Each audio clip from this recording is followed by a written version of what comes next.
Jadi impuls itu dapat dikatakan kalau dalam bahasa sehari-hari adalah suatu denyut. Denyut ya.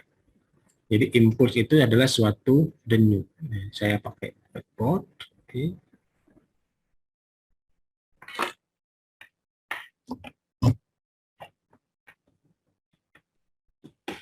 Nah, jadi impuls kalau dalam bahasa sehari-hari kita itu namanya adalah suatu denyut energi. Nah, kalau kata denyut ini artinya adalah suatu apa? Denyut. Dan itu adalah suatu dapat dikatakan pulse ya, pulsa ya, kayak pulsa gelombang ya. Suatu energi yang diberikan, yang diberikan dalam waktu yang singkat. Anda bisa membayangkan energi yang besar dilepaskan dalam waktu yang singkat, ya, delta T yang singkat, itu akan menyebabkan suatu denyut. Nah, denyut ini bisa berbahaya, seperti bom ya. Bom, kenapa bom itu berbahaya? Karena bom itu melepaskan energi yang besar dalam waktu yang singkat. Itu bom, ya. Seperti bom nuklir. Ya, bom nuklir yang terjadi beberapa tahun yang lalu ya, waktu perang dunia ya, itu di mana Jepang diserang dengan bom nuklir yang luar biasa, menewaskan jutaan ya, bahkan ratusan ribu orang lah ya, ratusan ribu orang di Hiroshima dan Nagasaki, sehingga Jepang menyerah. Nah, nggak kuat Jepang melawan bom nuklir ya, jadi Jepang menyerah pada Amerika. Akhirnya sampai saat ini Jepang tunduk kepada Amerika. Ya, bom. Kenapa bom itu berbahaya? Bom ya, ibaratkan adalah ini sebuah bom, ya, ini granat, sebuah granat, ya, misalkan kita bisa lihat sini granat. Nah, di dalam bom ini, ya, di dalam bom ini disimpan energi, ya, disimpan energi. Energinya apa? Yaitu adalah sebuah mesiu. Mesiu ini dikenal dengan bahan-bahan kimia yang mudah meledak apabila ada percikan. Ya, ini syaratnya dia bisa meledak kalau ada percikan elektron, ya, atau percikan elektron lah, ya. Percikan elektron ini dihasilkan dari mana? Nah, ketika granat ini dilepas pengamannya, maka secara langsung ada reaksi gesekan dari sini ya. Sini yang memicu elektron masuk ke dalam ruang bubuk mesiu. Nah, ini bubuk mesiunya ya. Akibatnya bubuk mesiu yang mudah terbakar tadi akan meledak, namun dia tertahan dalam ruangan granat yang sudah disiapkan. Ketika dia meledak, maka energi tadi tertahan sebentar dalam waktu delta T, delta T ini artinya singkat ya. Atau apalagi kalau simbolnya DT ini lebih singkat dibandingkan delta T. DT dalam waktu DT, sehingga dalam waktu DT tertahan sebentar terus terlepas, akhirnya dia menimbulkan gelombang kejut. Nah, gelombang kejut ke sekeliling lingkungannya, dan dia akan menimbulkan gelombang kejut yang membawa energi panas. Nah, dan granat-granat pada saat ini sudah modern sekali, ini sudah lebih berbahaya lagi, karena di dalam bubuk mesiunya diletakkan seperti butiran-butiran peluru besi. Jadi ketika dia meledak, dia seperti menembakkan beberapa butiran peluru ke lingkungannya. Ini bisa ketika kena tubuh orang yang diserang, maka dia akan langsung tewas seketika. Ya, ini granat-granat pada saat ini lebih canggih lagi. Ya. Nah, ini saya menunjukkan ini apa? Menunjukkan adanya impuls. Ya, impuls. Nah, impuls ya. Rumusnya apa? Rumusnya F dikali delta T. Sedangkan kemarin kita sudah tahu impuls adalah perubahan momentum delta P. Nah, ini kemarin kita pelajarin ya. Oke, kita next lanjut ke PowerPoint tadi. Nih. Nah, di sini ya, baik kita sudah pelajari ini, ada juga fungsi airbag kita pelajari ya. Mengapa fungsinya? Apa fungsi airbag ini? Untuk memperbesar delta T dari impuls tadi ya. Fungsi airbag untuk memperbesar delta T. Ini ketika tabrakan, sopir itu akan terhempas badannya ke depan, ya kan? Ada gaya F yang membawa tubuh dia, yang gaya F ini gaya F yang besar ketika mobil tabrakan, ini gaya F yang besar sekali, yang akan mendorong tubuh sopir ke depan. Nah, di depan ini ada benda-benda seperti setir, dashboard, dan lain sebagainya yang tentu ini material-material padat. Ya, oleh sebab itu ketika tubuh manusia yang lunak dihantam dengan material padat, tentu akan berdampak yang sangat fatal. Ya. Nah, oleh sebab itu dalam mobil diberikan sabuk pengaman yang sementara untuk memperbesar delta T-nya adalah sabuk pengaman ini. Terus sabuk pengaman dibantu oleh airbag yang ada di sini. Jadi tubuh sopir delta T-nya besar. Akibatnya gaya yang besar diimbangi dengan delta T yang besar, maka dampaknya akan mengecil. Dampaknya akan mengecil. Ya paling tidak, kalau tidak ada airbag ini tentu kepala akan dihantam ke depan, tentu akan efeknya akan sangat berbahaya ya. Tapi kalau ada airbag tentu ada gaya tahan. Nah, gaya tahan yang akan menghambat gaya F yang besar tadi, sehingga gaya F lama-lama mengecil, dan dia akan, dan efeknya akan kecil. Nah ya, ini tujuannya adalah memperkecil F. Nah, ya, sedangkan impulsnya tetap. Nah ini contoh soal sudah ada saya bahas di video ya. Nah sekarang kita masuk ini. Tumbukan satu dimensi. Ya. Tumbukan. Nah, tumbukan ya. Istilahnya ini berasal dari kata tumbuk. Nah, tumbuk ini artinya apa? Tabrakan lah ibaratnya. Tabrakan. Tumbukan, tabrakan, ya. Ini terjadi akibat adanya sentuhan. Sentuhan ya, sentuhan akibat dari dua benda. Jadi dua benda bersentuhan, bertabrakan, bertumbukan, dia akan saling bertukar energi. Bertukar energi ya.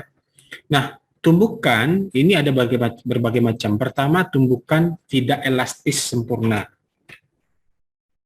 Di sini didefinisikan ya dua buah benda bermassa M1 dan M2 bergerak dengan kecepatan V1 dan V2. Ya. Tumbukan ini bisa dia sentuhan, bisa juga tidak sentuhan. Nah, bagaimana tumbukan tidak bersentuhan? Yaitu tumbukan antara proton dan proton. Misalkan proton dan helium sama-sama bermuatan positif. Jadi dia saling tolak-menolak, ada energi magnetik yang membuat dia tidak bersentuhan. Tetapi apabila dia bertemu dengan kecepatan V1 dan V2, maka dia akan bertumbukan. Namun tidak bersentuhan. Ya. Nah, tumbukan tidak elastis sempurna, ciri-cirinya adalah setelah tumbukan itu, kedua benda ini akan bergabung. Nah, itu dia ciri-ciri ya. Ciri-ciri tidak elastis adalah kedua benda akan bergabung ketika sudah tumbukan. Oleh sebab itu, dari rumus kekekalan momentum ya, bahwa momentum ini saya bahas di sini. Rumus kekekalan momentum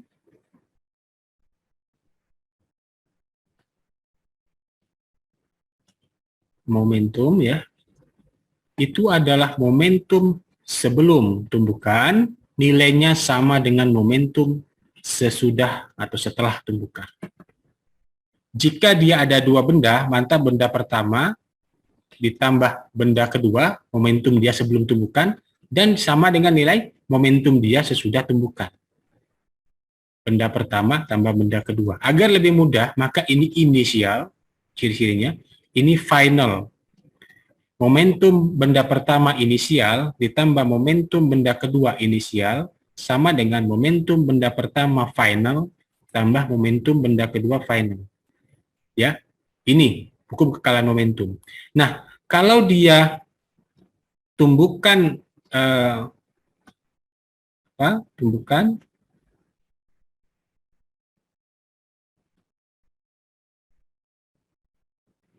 salah. Nah, kalau dia tumbukan tidak elastis sempurna tadi, ya, ini dia tumbukan inisialnya ini, kan sudah bisa lihat ya. M1V1 inisial tambah M2V2 inisial, ini berarti tumbukan sebelum tumbukan. Nah, nilainya sama dengan sesudah tumbukan. Nah, kalau dia tidak elastis, tadi sudah ciri-cirinya tadi bergabung, ya. Bergabung artinya dia akan bersatu. Ini. Maka massa benda pertama dengan massa benda kedua akan bersatu dikali dengan kecepatan final sudah tumbukan. Oleh sebab itu, kalau kita ingin mencari berapa kecepatan sesudah tumbukan, maka ini dibagi ini, ya, ini rumusnya. Ini khusus untuk tumbukan tidak elastis, ya, tidak berlaku untuk semua, tapi khusus tidak elastis saja. Contohnya apa? Contohnya mobil tadi, mobil A tabrakan dengan mobil B, maka ketika tabrakan mobilnya bersatu, gitu ya, bersatu. Maka ini tumbukan tidak elastis sempurna. Ya, mobil, benda-benda, ciri-ciri ini benda-benda apa saja yang bisa terjadi tumbukan tidak elastis sempurna, seperti benda-benda yang lunak, benda-benda yang bukan lunak seperti ini ya lunak lah ibaratnya. Tapi kalau mobil itu kan mobil kan namanya ada kerangka kosong, ketika tabrakan dia akan bersatu, dia akan berubah berubah bentuk, ya. Nah, kita lihat tumbukan elastik. Kalau tadi tidak elastik sempurna, yang ini tumbukan elastik, beda ya. Tumbukan elastik bedanya apa? Kalau tumbukan elastik, yaitu ciri-cirinya adalah dia tidak bergabung. Tumbukan elastik dia tidak bergabung ketika sudah tumbukan, tidak bergabung. Yaitu dua benda bermassa M1 M2 bergerak dengan kecepatan V1 P2, momentum sebelum dan sesudah tumbukan nilainya sama, tapi tidak bergabung, ya. Dengan catatan, perlu diketahui dengan catatan, di sini ada catatan, tidak ada energi yang hilang, diabaikan energi yang hilang. Walaupun ada, sebenarnya ada, tidak ada kejadian tumbukan yang energinya kekal, itu tidak ada. Pasti ada energi yang hilang, tapi diabaikan. Dan benda yang bertumbukan bersifat pejal. Nah, beda ya. Kalau tadi bendanya benda lunak, itu yang tidak elastik. Kalau ini elastik, ini bendanya pejal. Pejal itu dalam artian dia ketika tumbukan, dia tidak berubah bentuk. Kokoh. Seperti apa? Bola biliar. Bola biliar 1 dengan bola biliar 2 ketika tumbukan kan tidak nyatu dia, mental, ya, mental. Nah, ini tumbukan elastik.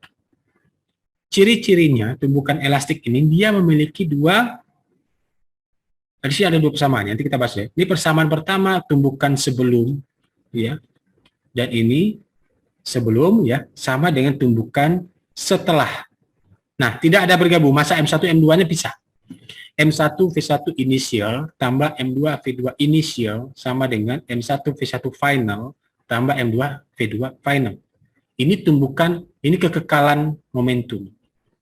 Sedangkan yang di bawah adalah kekekalan energi kinetik. Ya. Ketika tumbukan elastik, itu ada kekekalan energi kinetik. Yang pertama, energi kinetik benda pertama sebelum tumbukan ditambah energi benda kedua sebelum tumbukan, nilainya sama dengan energi kinetik benda pertama sesudah tumbukan ditambah energi kinetik benda kedua sesudah tumbukan. Nah, jadi gini, gambar di bawah ini bisa lihat ya. Benda pertama melaju ke kanan dengan kecepatan awal V1I inisial, ya. Benda kedua melaju ke kiri dengan kecepatan V2 inisial sebelum tumbukan. Sesudah tumbukan benda bersentuhan, teng gitu ya. Maka dia akan masuk, ya, ke dalam tumbukan elastis. Nah, dia akan berpisah dengan bertukar kecepatan. Nanti kita lihat contohnya. Ya. Oke, baik.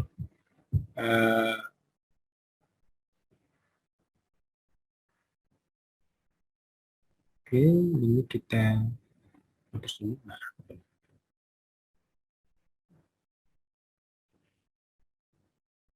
Oke. Nah, dari dua persamaan tumbukan elastis tadi, kita bisa memodifikasi rumus kekekalan energi kinetik. Ya, kekekalan energi kinetik. Ini saya jabarkan dulu di sini. Ya, stop share. Sini. Nah, energi kinetik inisial sama dengan energi kinetik final. Setengah M1 V1 inisial kuadrat setengah ya M2 V2 inisial kuadrat ya sama dengan setengah M1 V1 final kuadrat tambah setengah M2 V2 final kuadrat. Nah, ini kita bisa hapus setengah ini. Ya. Setengah bisa dihapus ya. Nah, jadi tinggallah M1 V1 kuadrat M2 V2 kuadrat. Nah, oke. Kita lihat di sini kembali ke dalam PowerPoint tadi. Nah, oke, kita lihat di sini. Nih ya. Nah, di sini kita bisa mengumpulkan V1 inisial dan V1 final di sisi kiri, V2 final dan V2 inisial di sisi kanan. Nah, akibatnya ini kan ada bentuk kuadrat V1 inisial kuadrat kurang V1 final kuadrat. Jadi kita pisahkan kita faktorisasi. Ya. Kita faktorisasi seperti ini seperti ini. Nah, ini kita bisa simpan dulu bersama ini. Ya, sama satu. Nah, dari kekekalan energi kinetik sudah, sekarang kekekalan momentum, kita juga menemukan hubungan antara yang V1-nya kita pisahkan ke kiri, V2-nya kita pisahkan ke kanan. Jadi, dari dua persamaan ini kita akan memperoleh bahwa nilai V1 inisial ditambah V1 final nilainya sama dengan V2 final tambah V2 inisial. Ya. Dalam artian di sini kita bisa juga V1 inisial dikurang V2 inisial, kita pisahkan yang inisial dengan inisial yang awal dengan awal, yang ini akhir dengan akhir. Akhirnya di sini kita akan menemukan syarat tumbukan elastis ya, itu adalah kalau kita bagi ini ya menjadi seperti ini.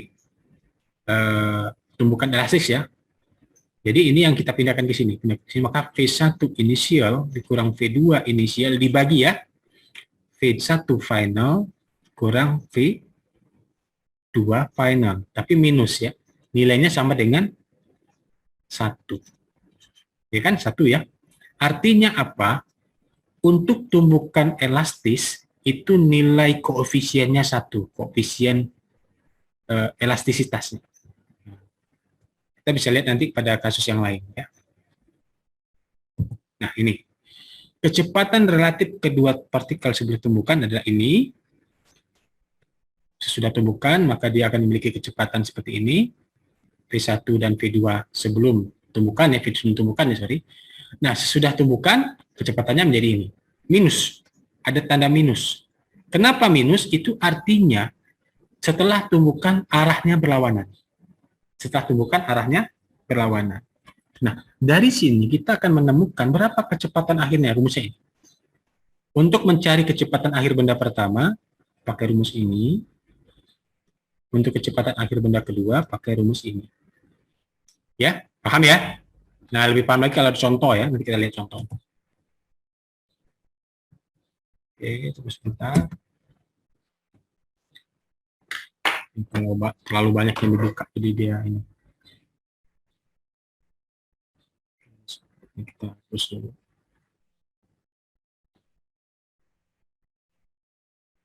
Sebentar ya, ini ada gangguan sedikit. Saya ingin ini.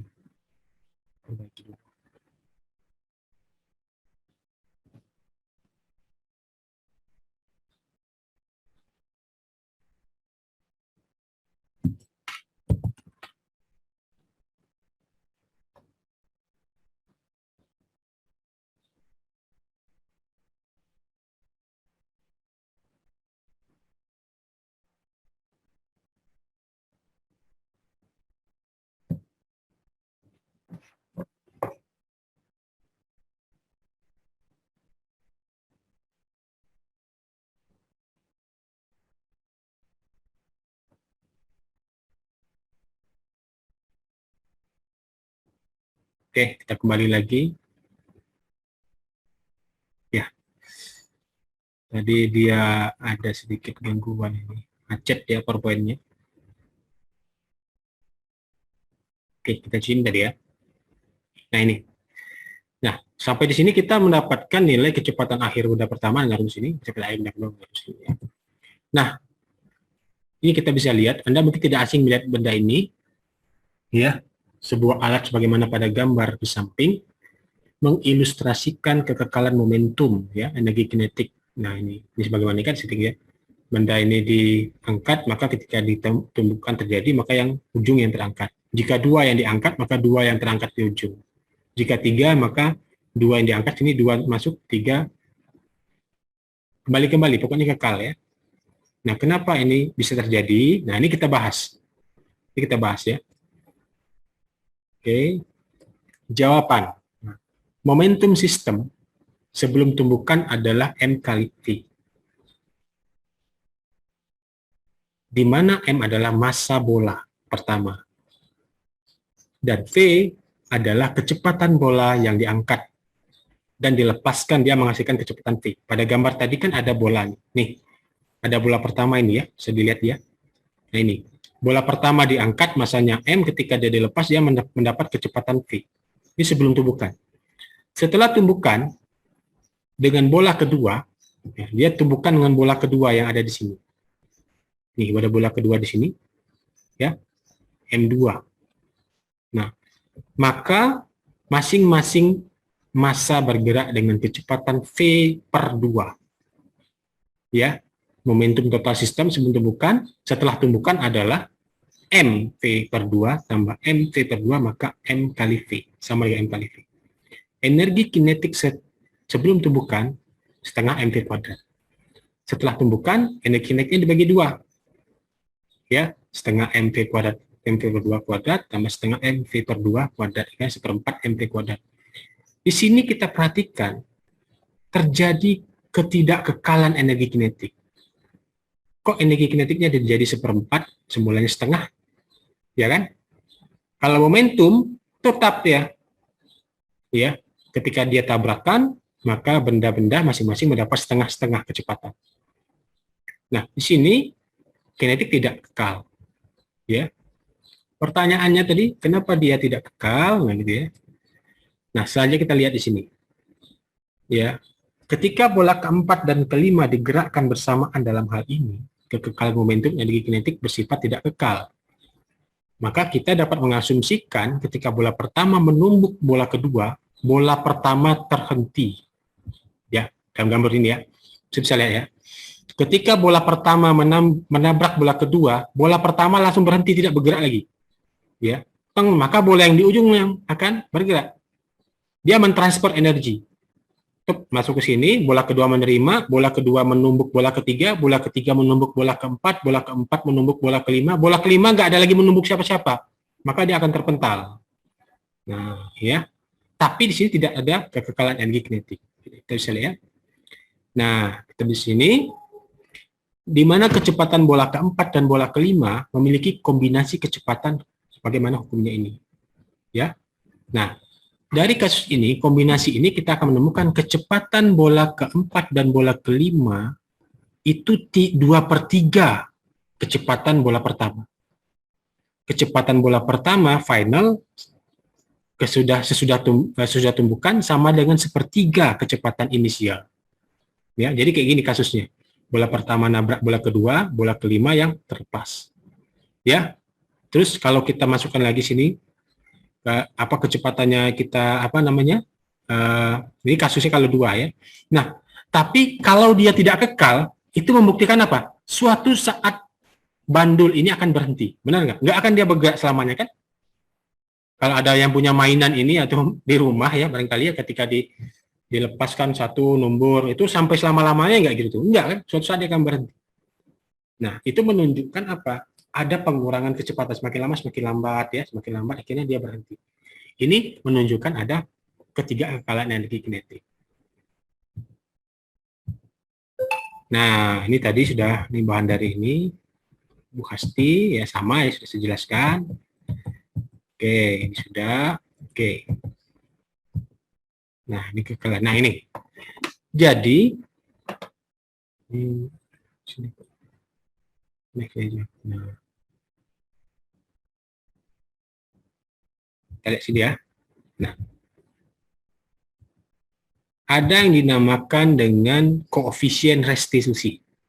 Yang tadi saya sampaikan tadi, yaitu perbandingan antara kecepatan inisial dan kecepatan final. Ya, atau kecepatan final. Jadi, untuk tumbukan elastis sempurna, koefisien restitusinya adalah 1. Ya. Koefisien restitusinya ada 1. Ini rumusnya tadi sudah sampaikan ya tadi ya. Ini sudah. Nah, jadi ada beberapa nilai koefisien restitusi. Ya. Nilainya jika kita menggunakan nilainya 1 itu maka tumbukannya elastis sempurna. Tapi jika kecil dari 1 maka tumbukan elastis. Non elastis, tidak elastis ya. Nah, ini. Ya. Nilai koefisien restitusi itu nilainya adalah 0 hingga 1. Ya, tumbukan lenting sebagian. Ya, nilainya antara 0 dan 1. Tumbukan lenting sebagian ini adalah tumbukan tidak elastis tadi. Ya. Ini bukan tidak elastis tapi tumbukan yang sesudah tumbukan dia tidak kekal. Maksudnya ada perubahan. Ya. Berlaku hukum kekal momentum dan tidak berlaku hukum energi kinetik. Ini dia, tidak kekal energi kinetiknya. Tadi seperti tadi kasus bandul tadi. Itu koefisien restitusinya 0 sampai 1. Nah, contoh misalkan tumbukan lenting sebagian adalah tumbukan bola pingpong ya dengan lantai. Jadi bola pingpong terlepaskan, nanti dia akan mantul dengan ketinggian yang tidak sama dengan ketinggian semula. Jatuh lagi, mantul lagi tidak sama, akhirnya semakin lama semakin kecil ketinggiannya. Ya.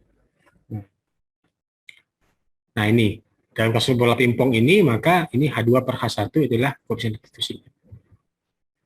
Tumbukan tidak lenting tadi yang bersatu tadi ya, ini bahannya tadi sudah saya sampaikan ini. Nah ini contohnya. Oke ya. Bola karet dijatuhkan dari ketinggian 1 meter. Ketinggian awalnya ini 1 meter. Ya. 1 meter, sesudah tumbukan, dia mantul, ya sini. Nah, tinggiannya makin berkurang. Jika bola memantul kembali ke atas dengan ketinggian 0,6 meter, tentukan tinggi pantulan bola berikutnya. Nah, kita suruh mencari. Jika di sini mantul lagi, ini bukan 1 meter tapi 0,6, berapa ketinggian H3, berapa ketinggian H4, gitu ya. Jadi, penyelesaian ya, koefisien restitusinya sama. E-nya, maka tadi kita sudah dapatkan H2 per H1 sama dengan H3 per H2. Ya, ini H2 ini terjadi sesudah H1, H3 terjadi sesudah H2 kan gitu ya.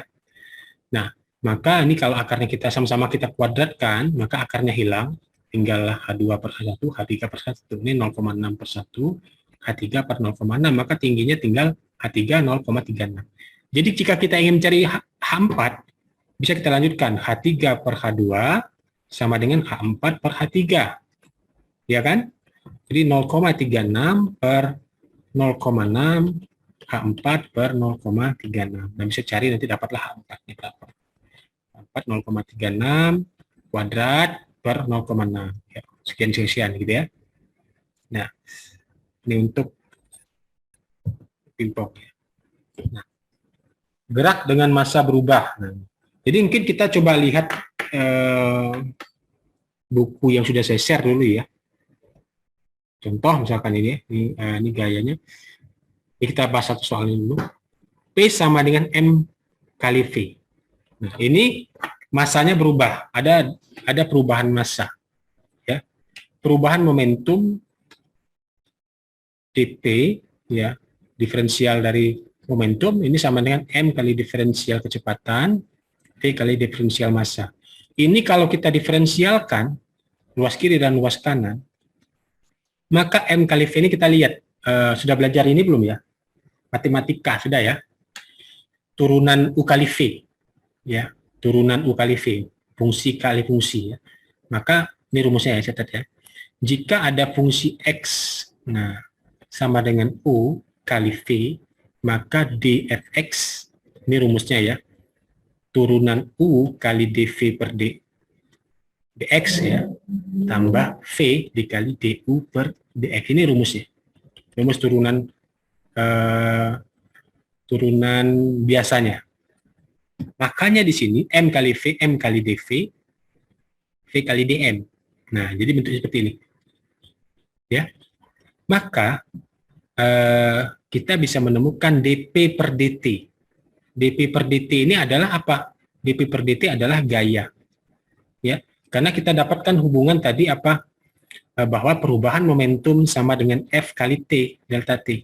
Ya, maka F sama dengan delta P per delta T. Maka delta P per delta T di sini sama dengan gaya. Nah, gaya artinya apa? Gaya sama dengan M kali dV per dt. dV per dt itu apa? A, percepatan kan? Nah, dV per dt adalah percepatan. Maka kembali ke hukum Newton. Ya, sini hukum Newton. Kembali ke hukum Newton, maka M kali A ditambah V dikali dm per dt. Nah, dm per dt ini apa? Perubahan massa setiap waktu. Berarti massanya berubah. Artinya apa? Ada massa yang hilang atau ada massa yang bertambah setiap detiknya. Nah, ya. Nah, ini jika ada perubahan massa. Contoh misalkan sebuah bola dengan massa 0,2 kg dipukul, ya, massa 0,2 kg dipukul pada waktu bergerak horizontal, kecepatannya 30 meter per detik. Setelah meninggalkan pemukul, bola bergerak dengan kecepatan 40 meter per detik. Coba perhatikan, kecepatan awal 30, sesudah dia dipukul kecepatan jadi 40. Ya kan, ada perubahan momentum ya.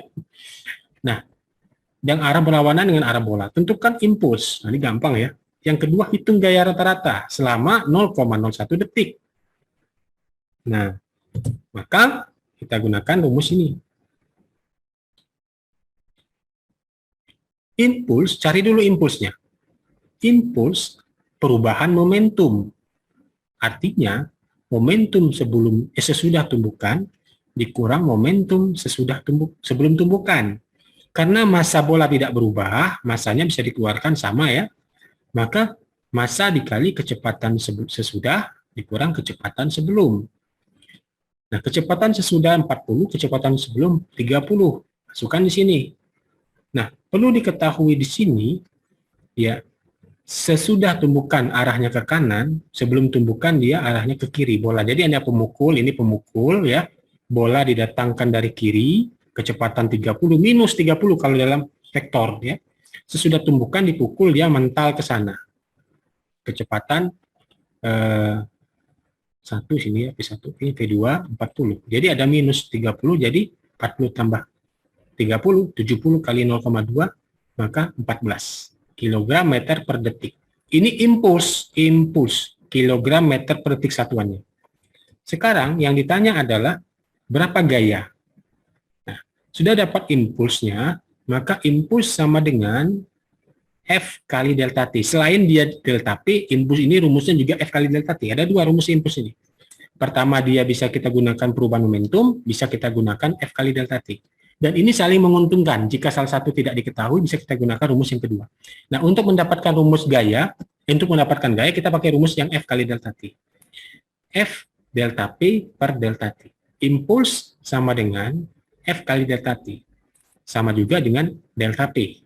Jadi, kalau kita mencari F delta P per delta T, bisa juga impuls dibagi delta T. Terserah yang mana pakai. Tadi kan impuls sudah diketahui. Nah, impulsnya adalah 14 tadi ya. Dibagi waktu sentuh bola dengan pemukul 0,001 detik, maka didapatlah gaya pukulannya sebesar 14.000 kg meter per detik kuadrat. I topi, artinya dia dalam arah sumbu X. Ya, maka gaya pukulan bola adalah 14.000 Newton. Oke, sekarang kita kembali ke latihan. Silakan dicatat, kerjakan ya. Ini saya panggil namanya. Silakan dicatat. Tunggu sebentar.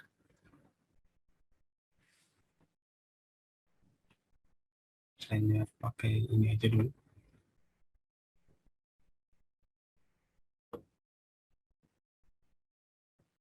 Stop share. Nah, latihannya di buku ini aja. Nah, udah nampak ya? Semuanya kelihatan? Lalu, kelihatan soalnya? Bukunya? Kelihatan, Pak. Ah, ya, kelihatan. Bagus. Nah, ini silakan dikerjakan. Ini saya kasih latihan. Saya tunggu sebentar.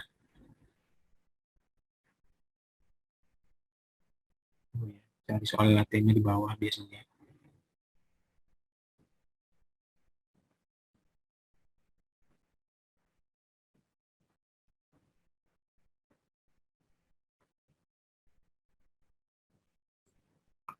Saya yang sudah ada di sini aja.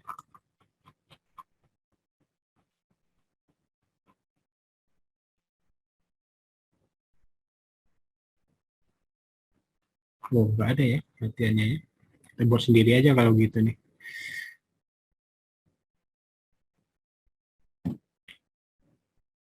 Oke, Anda silakan dicatat saja. Saya diktekan ya. Saya tulis semua. Udah, silakan catat. Siapkan buku catatannya. Ya. Saya diktekan saja soalnya, soal pertama.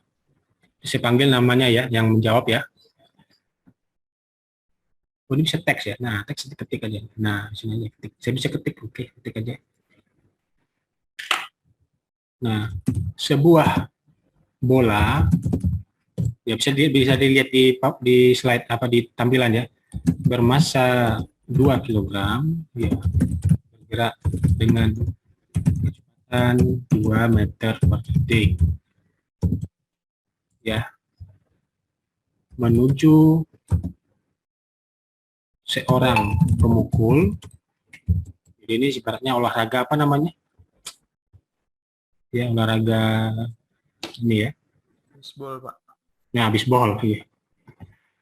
Seorang pemukul yang bersiap di sisi kiri. Ya. Oke.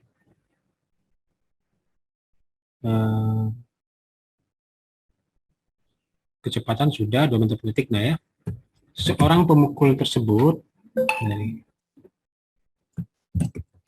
seorang pemukul akan memberikan gaya pukul, nah gayanya diketahui ya, 12.000 Newton terhadap bola. Nah, terhadap bola. Jika waktu sentuh pemukul dan bola 0,001 detik, maka kecepatan bola sesudah tumbukan adalah titik-titik. Nah, silakan dicari. Saya kasih waktu 2 menit cukup ya? Cuma 2 menit. Cukup lah ya. Oke, 2 menit. 2 menit. Silakan. Saya panggil namanya ya.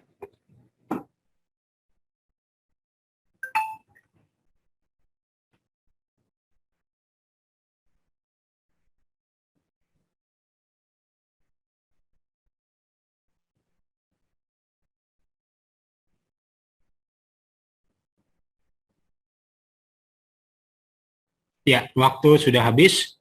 Saya panggil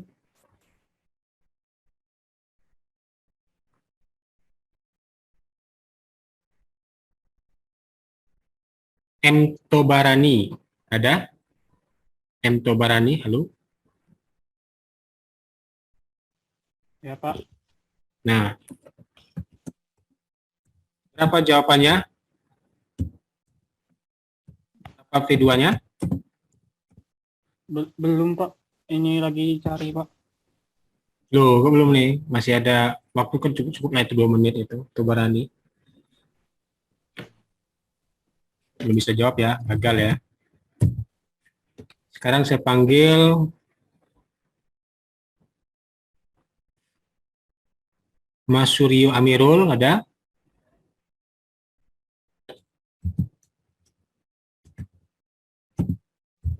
Bang. Ya. Berapa jawabannya? 62 meter per sekon bukan, Pak? Berapa? Ulangi. 62 meter 62 meter per sekon. Sekon, oke, per detik ya. Kita save dulu.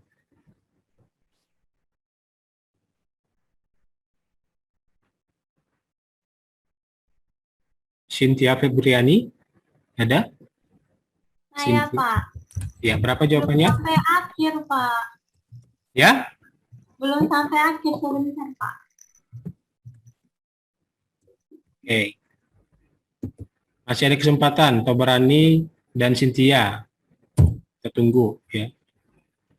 Saya kasih waktu. Tobarani cari juga ya. Satu orang lagi. 4 orang saja, nanti soal yang kedua lagi yang lain ya. Bella Aprilia. Bella. Sambil menunggu Bella menjawab, yang Tobarani dan Cynthia harus selesai. Belum, Pak. Belum juga? Wah, ini. Pak Rafli Bani mau coba. Nah, M. Tobarani sudah. Siapa? Siapa yang jawab nih? Rafli Bani, Pak. 8 meter per second. 8 meter per detik. Ah, Rapli Bani. Ini yang sudah menjawab ya. 8 meter per detik. Oh, jauh, beda jauh dengan Mas Rio ya. Oke, tidak apa-apa. Ini kan perbedaan pendapat, perbedaan perhitungan ya. Tapi kita cari yang mana yang paling tepat. Oke, udah ya. Ternyata ada beberapa orang yang tidak bisa menjawab karena belum siap. Jadi saya sini seharusnya udah siap lah ya dengan waktu segitu ya, cukuplah saya pikir ya. Oke, baik. Sekarang kita selesaikan soalnya sama-sama. Nah, di sini cukup sederhana penyelesaiannya. Kita ibaratkan ini pemukul. Pemukulnya di sini, bola datang dari sini, kecepatan V satunya adalah 2 meter per detik ya. Gaya dorong pukulan adalah 12.000 Newton dan terjadi selang waktu. Nih, saya selesaikan aja. Kira-kira kalau saya agak menjelaskan, saya selesaikan langsung gitu, paling 1 menit kelar ya. 0,001 detik. Berapa V2? Nah, itu kan pertanyaannya. Nah, itu tandanya Anda belum paham mungkin ya, karena nggak bisa menjawab ya. Jadi, kita ketahui impuls, saya sambil menjelaskan. Delta P, ini rumusnya. F, delta T, ya. Tadi ada M, M-nya tadi 2 kg ya, pas ya. M, delta V apa? Delta P ini rumusnya adalah MV2 kurang MV1. Karena masanya sama, M-nya di luar. V2 kurang V1. Ya, F diketahui 12.000. Delta T diketahui 0,001. 12.000 dikali 0,01 nilainya adalah 12. M berapa? 2. V2 kurang V1. Ya, ya Bu? Oh ya? Iya. Itu dong ke apa namanya? Kok ada undangan TPMPS kita nggak tahu sih? Ada nggak di share di ini di grup?